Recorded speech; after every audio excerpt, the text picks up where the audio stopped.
সিরাজউদ্দৌলা। এই নামটা শুনলে কি মনে হয়? একজন আবেগপ্রবণ, অনভিজ্ঞ এবং নির্দয় শাসক, নাকি বাংলার শেষ স্বাধীন নবাব, যিনি ব্রিটিশদের বিরুদ্ধে দাঁড়িয়ে লড়াই করার চেষ্টা করেছিলেন? আরও একটা বড় প্রশ্ন, যদি তিনি পলাশীর যুদ্ধে না হারতেন তাহলে ভারতের ইতিহাস কি অন্যরকম হতো? এটাই সিরাজউদ্দৌলার গল্প। একজন 23 বছরের তরুণ শাসক, যার জীবন ক্ষমতা, দরবারি ষড়যন্ত্র, বিশ্বাসঘাতকতা এবং ট্র্যাজেডিতে ভরা। কিন্তু তার আসল গল্প শুধুই সাদা কালো নয়। আজ সেই গল্প আমরা বলছি। মির্জা মুহাম্মদ সিরাজউদ্দৌলার জন্ম 1733 সালে মুর্শিদাবাদে। তিনি বাংলার নবাব আলীবর্দী খানের নাতি।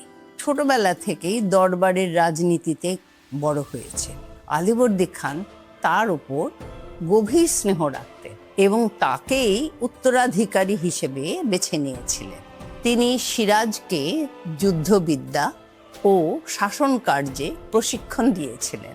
কিন্তু সমস্যা শুরু থেকেই। এই সিদ্ধান্ত অনেক প্রভাবশালী দরবারীদের পছন্দ হয়নি। তার মধ্যে ছিলেন একজন মির্জাফর, জগৎ শেঠের পরিবার, রায়দুর্লভ প্রমুখ। ইতিহাসবিদ যদুনাথ সরকার লিখেছেন, আলীবর্দীর মৃত্যুর পর তার অপরিণত নাতি বাংলার নবাব হয়েছিলেন। কিন্তু তার চরিত্র ও আচরণে অনেক ত্রুটি ছিল। এতে সিরাজের যৌবন এবং আবেগপ্রবণ স্বভাবকে তুলে ধরা হয়েছে। 1756 সালের এপ্রিল মাসে আলীবর্দী খানের মৃত্যুর পর সিরাজ নবাব হলেন। বয়স ওই যে বললাম, মাত্র 23 বছর। তরুণ, উদ্যমী কিন্তু অনভিজ্ঞ এবং চারিদিকে শত্রু দিয়ে ঘেরা। তিনি দরবারে কঠোর শৃঙ্খলা আনার চেষ্টা করেছিলেন, দুর্নীতি কমাতে এবং অভিজাতদের ক্ষমতা সীমিত করতে। ফলে বিরোধিতা বাড়তে শুরু করে। দরবারের অভিজাত, ধনী ব্যাংকার, সামরিক নেতারা সকলে অসন্তুষ্ট হন সিরাজের উপরে। সিরাজকে তারা অহংকারী বলতে, অর্থাৎ তার সবচেয়ে বড় চ্যালেঞ্জ বাইরে থেকে ছিল না, তার নিজের দরবারের ভেতর থেকেই এসেছিল। এবারে আসি ব্রিটিশ ইস্ট ইন্ডিয়া কোম্পানির কথায়। তারা কলকাতায় ফোর্ট উইলিয়ামে শক্ত ঘাঁটি গড়ে তুলেছিল এবং নবাবের অনুমতি ছাড়াই দুর্গ মজবুত করছিল, কামান যোগ করছিল, দেওয়াল শক্তিশালী করছিল। সিরাজ এটাকে স্পষ্ট হুমকি হিসেবে দেখেছিলেন। তার চোখে ব্রিটিশরা শুধু ব্যবসায়ী নন, ভবিষ্যৎ শাসক হয়ে উঠতে পারে এমন ভয় ছিল। তিনি নির্দেশ দেন ব্রিটিশদের কাজকর্ম থামাতে, না হলে ব্যবস্থা নেবেন বলে হুমকিও দেন। ব্রিটিশরা উপেক্ষা করল। সিরাজ বুঝতে পেরেছিলেন যুদ্ধ ছাড়া আর উপায় নেই। 1756 সালের জুন মাসে সিরাজ কলকাতা আক্রমণ করে ফোর্ট উইলিয়াম দখল হয়। ব্রিটিশরা পিছু হটে এবং অনেক ব্রিটিশ সিরাজের হাতে বন্দীও হয়। এটা ছিল একটা স্পষ্ট বার্তা যে নবাব এখনো যথেষ্ট শক্তিশালী, কিন্তু এই জয় সাময়িক ছিল। ব্রিটিশরা মাদ্রাজ থেকে রবার্ট ক্লাইভ এবং অ্যাডমিরাল ওয়াটসনকে পাঠায়। শক্তিশালী বাহিনী আবার গড়তে শুরু করে ব্রিটিশরা। এই সময়ে সবচেয়ে বিতর্কিত ঘটনা হলো কলকাতার ব্ল্যাক হোল বা অন্ধকূপ হত্যা। 20 জুন 1756। ব্রিটিশ বিবরণ, বিশেষ করে জন জেফানিয়া হলওয়েল তার বর্ণনায় বলেন, 146 জন বন্দীকে একটা ছোট ঘরে বন্ধ করে রাখা হয়। 123 জন মারা যায়। কিন্তু আধুনিক ইতিহাসবিদেরা ভিন্ন কথা বলেন। ঘরের আয়তন অনুযায়ী 146 জনকে ঢোকানো শারীরিকভাবে কঠিন কাজ ছিল, তাই সম্ভবত বন্দীর সংখ্যা কম ছিল। সিরাজ ব্যক্তিগতভাবে হয়তো নির্দেশও দেননি। এটা প্রহরীদের অবহেলা বা বিশৃঙ্খলার ফল হতে পারে। অনেক ইতিহাসবিদ বলেন ব্রিটিশরা এটাকে প্রচার হিসেবে ব্যবহার করেছিল, প্রতিশোধের যৌক্তিকতা তৈরি করতে। এতে সিরাজের নির্দয়ী শাসক এই ইমেজ তৈরি করতে সাহায্য করেছিল। সিরাজ যখন ব্রিটিশদের বিরুদ্ধে রুখে দাঁড়িয়েছিলেন, তখন তার নিজের দরবারে ষড়যন্ত্র চলছিল পুরোদমে। মূল খেলোয়াড়রা জগৎ শেঠ ভাই, রায়দুর্লভ, মির্জাফর এবং এদের সবার উপরে ছিলেন রবার্ট ক্লাইভ, যিনি এই গোটা ষড়যন্ত্রটা কন্ট্রোল করছিলেন। তারা ব্রিটিশদের সঙ্গে গোপনে চুক্তি করে যে সিরাজকে সরানো হবে, কারণ সিরাজ লাগাম ছাড়া, তাদের স্বার্থ নিরাপদ নয়। আধুনিক ইতিহাসবিদ শেখর বন্দ্যোপাধ্যায় বলেন, এটা শুধুই ব্রিটিশ চক্রান্ত ভাবলে ব্যাপারটা সরলীকরণ করা হবে। দরবার আগে থেকেই বিভক্ত ছিল এবং ব্রিটিশরা সেই সুযোগকেই কাজে লাগিয়েছিল। 23 জুন 1757 পলাশির যুদ্ধ। সিরাজের প্রবল সেনার কাছে ব্রিটিশ সেনা ছিল অনেক কম।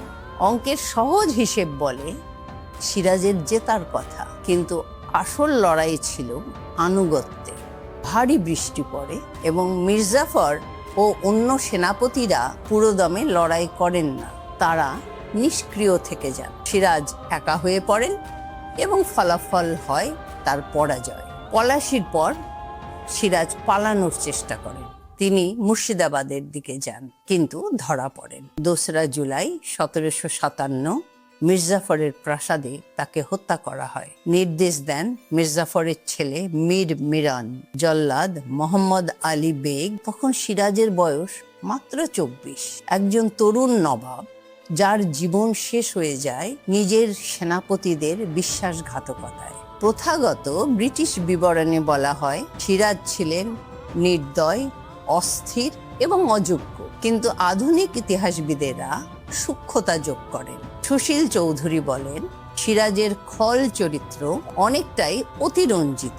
তিনি তরুণ ছিলেন, রাজনৈতিকভাবে অভিজ্ঞতা কম ছিল, কিন্তু ব্রিটিশদের হুমকি বুঝতে পেরেছিলেন এবং তাদের বিরুদ্ধে রুখে দাঁড়ানোর চেষ্টাও করেছিলেন। শেখর বন্দ্যোপাধ্যায় সহ অনেক ইতিহাসবিদ বলেন, 18 শতাব্দীতে জাতীয়তাবাদের ধারণা ছিল না, তবু সিরাজ বিদেশি কোম্পানির হস্তক্ষেপের বিরুদ্ধে প্রাথমিক প্রতিরোধের প্রতীক।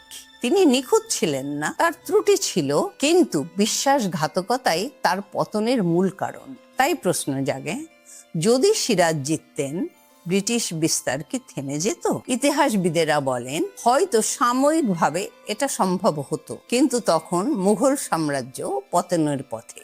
ইউরোপীয় শক্তিগুলি আগ্রাসী ছিল, তাই পলাশি ব্রিটিশ বিস্তারকে নাটকীয়ভাবে ত্বরান্বিত করেছিল। সিরাজ থাকলেও ব্রিটিশরা আবার চেষ্টা করত, তবে তার প্রতিরোধ বাংলার ইতিহাসকে একটি নতুন মাত্রা দেয় এবং তাকে ব্রিটিশ বিরোধী লড়াইয়ের একটা চিরকালীন প্রতীক হিসেবে আপামর বাঙালির মনে জায়গা করে দেয়। আজ সিরাজকে দেখা হয় বাংলার শেষ স্বাধীন নবাব হিসেবে। তিনি প্রতিনিধিত্ব করেন ঔপনিবেশিক আগ্রাসনের বিরুদ্ধে। তিনিই প্রথম প্রতিরোধ গড়ে তোলেন বাংলায়। বাংলাদেশ এবং পশ্চিমবঙ্গের অনেক স্কুল, রাস্তা ও প্রতিষ্ঠান আজও তার নামে আছে। তার গল্প ক্ষমতার খেলা, বিশ্বাসঘাতকতা ও পরিণতির ক্লাসিক উদাহরণ। ব্রিটিশ শাসনের শুরুর আগে তিনি তাদের বিরুদ্ধে দাঁড়িয়েছেন, আর সেই কারণেই তার এই ইমেজ এত শক্তিশালী। তাহলে সিরাজদৌল্লাকে আমরা কি বলবো? নায়ক, ত্রুটি সম্পন্ন শাসক, নাকি পরিস্থিতির ট্র্যাজিক শিকার? তো তিনটেই। কিন্তু একটা কথা নিশ্চিত, তার গল্প আমাদের মনে করিয়ে দেয় ইতিহাস শুধু জেতা বা হারার গল্প নয়, এটা বিশ্বাস, উচ্চাকাঙ্ক্ষা এবং অনেক সময়েই বিশ্বাসঘাতকতার গল্প। সিরাজকে নিয়ে আপনার কি ধারণা কমেন্টে লিখে জানান। আমি ডক্টর নিবেদিতা গাঙ্গুলি। দেখা হবে অন্য কোনো দিন ইতিহাসের অন্য কোনো গল্প নিয়ে। সঙ্গে থাকার জন্য ধন্যবাদ।